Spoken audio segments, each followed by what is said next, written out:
What if joy is sacred? What if it isn't something extra or selfish or something that you need to earn? What if joy is an important soul piece of being who you are? That's what this Leo moon is trying to talk to you about. That's what Leo moons always try to tell us. That joy is something that is within us all, and something that is here to be embraced and here to be expressed. And that is how we can show our best version of ourselves. That is how we can lift ourselves, but also lift all of those around us. And that is how we can bless our children. Even if your body has changed, even if you're still figuring out who you are, even if your house is messy, even if your whole entire life is messy, this is your Radiance Moon. And this is the time for your sovereign self to rise. I work with astrology, and I have created this 13 moons guide. Every year we have 13 new moons, and there's one in each sign of the zodiac, and one sign of the zodiac is going to get 2 of them.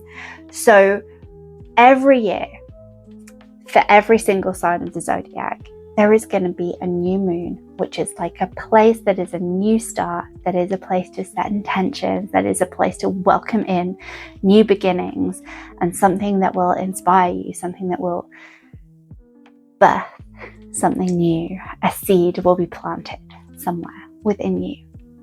And for each of these signs of the zodiac, I have created a mother archetype, or there is a mother archetype. They are not my creation. And every month, as the new moon comes, I'm going to be sharing with you one of these mother archetypes and a ritual and a way to connect with this archetypal piece of yourself, whether it is where your sun is and the most radiant part of yourself that you're like, yes, that is me, that describes me exactly, that is my archetype, or whether it is a piece of you that you're not so familiar with and that you don't really recognize. We have all of these pieces within us. Every single person has an entire chart with every zodiac sign in it within them. So we can recognize a piece of ourselves or a piece of medicine within every single sign of the zodiac. And I want to welcome you to join me every new moon as we unwrap one of these archetypes and meet her and understand what medicine she brings in this moment that comes around every single year, that we can plant seeds, that we can embrace, that we can birth new beginnings into our life through. So this month, the Radiance Moon, the Leo new moon, introduces us to the Sovereign Mother. So who is this Sovereign Mother? She is bold. She is bright. When she walks into a room, she shines. She doesn't apologize for being herself. In fact, she can't imagine anything more important than being herself. Authenticity is like the heart of her values, the heart of who she is unapologetically authentic, sharing all of herself with bright, vibrant joyfulness. She sings loudly, whether she's good at singing or not. She wears bright clothes and she doesn't hide in them. She doesn't shrink into a corner. She doesn't feel intimidated by other people. And she doesn't think less of herself when she's being a mother. She doesn't think that she is just a mother, a phrase that so many of us will have said at some point or another. She knows that she has deeply important value, and she brings that to everything that she is a part of. Her smile is radiant. Not because she is beautiful in some kind of traditional way, although she may be. It's because her smile is filled with like this authentic expression of her inner joy. There's a magneticness about that. And when she speaks from her heart, when she lives from her heart, she invites everyone else around her to do the same. And she knows what her own skills are. She knows what her own magic is. She knows what she is good at. But what can be more special about the Sovereign Mother is that when she sees you, she sees what you are good at. She sees in you the magic that you bring. And she calls it out. She speaks it into being.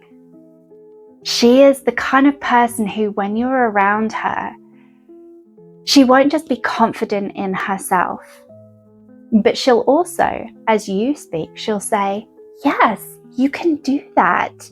You can be that. I see this within you. I see these gifts. I see these ways that you could shine. I wonder if you could achieve that magical dream that is within you. I wonder if there are ways that you could step into that reality, because I can see that potential within you, and you don't need to keep playing small.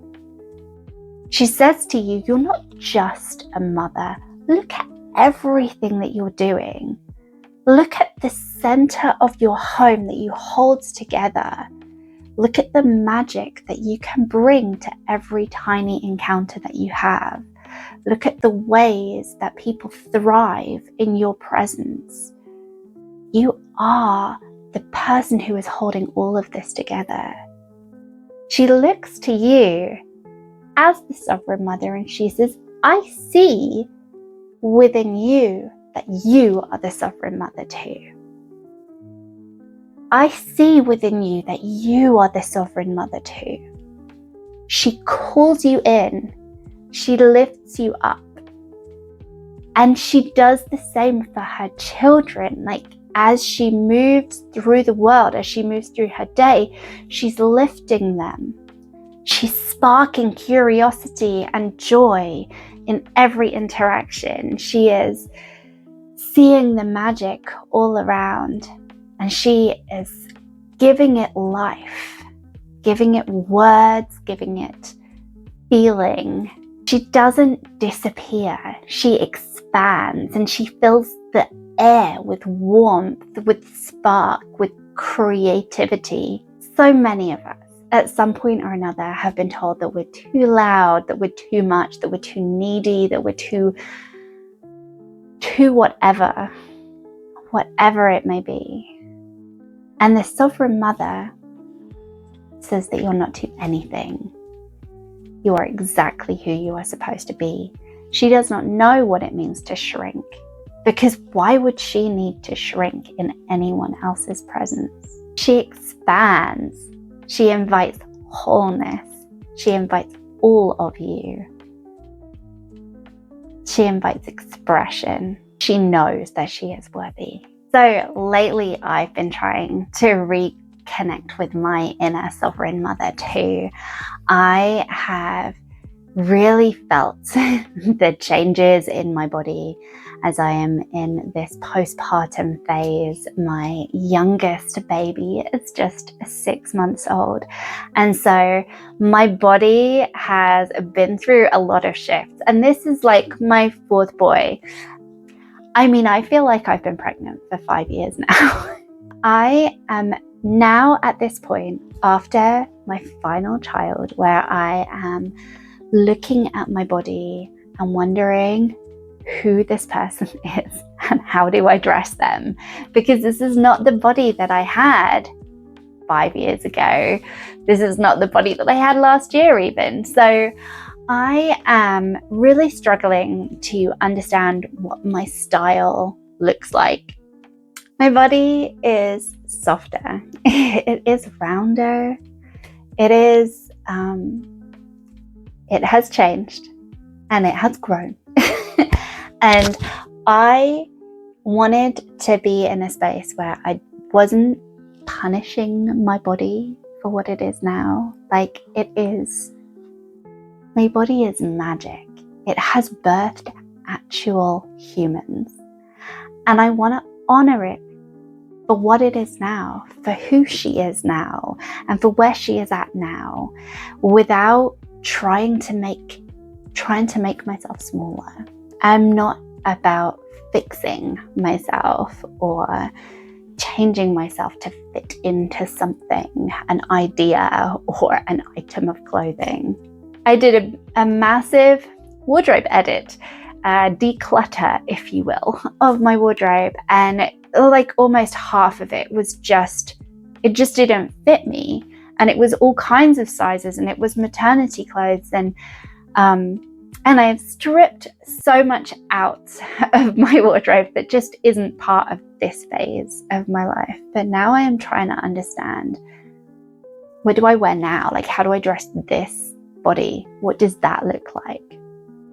And as I was thinking about this about a month ago, I remembered that I have a friend who's a stylist.